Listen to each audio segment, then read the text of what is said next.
समझना ज़रूरी है कि जब आपको बहुत ज़्यादा ज़रूरत होती है, जब आप बहुत ज़्यादा ऐसी कंडीशन में, क्रिटिकल कंडीशन में होते हो जहाँ पर आपको प्यार की ज़रूरत है, पैसे की ज़रूरत है, सिंपैथी की ज़रूरत है, वहाँ पर आपके लिए कौन स्टैंड लेता है। तो जब आप टूट रहे होते हो, जब आप तड़प रहे होते हो, जब आप ऐसी क्रिटिकल कंडीशन में होते हो कि अपने आप को ख़त्म करने की सोचते हो, एट दैट मोमेंट आपको बचाने कौन आता है। अगर आप वैसी नेगेटिविटी और नेगेटिव माहौल में और ऐसे क्रिटिकल माहौल में अपने लाइफ को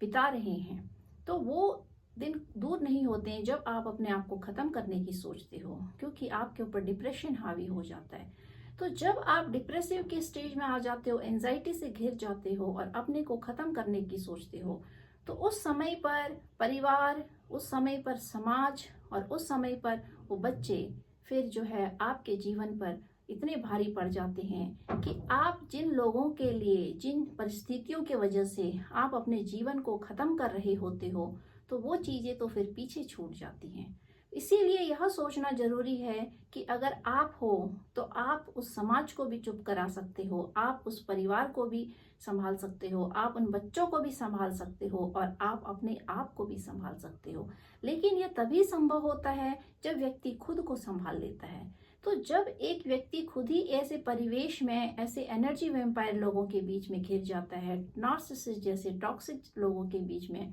जो दूसरे की एनर्जी को फीड करते हैं, दूसरे को विक्टिम बनाने के लिए एक ट्रैप जाल बिछाते हैं, तो इस तरह के लोगों से जब कोई व्यक्ति घिर जाता है, तो वह व्यक्ति जो अपना ही विकास नहीं कर पाता, उसकी खुद की पर्सनैलिटी दब जाती है, वो अपनी रियलिटी से में नहीं रहता है,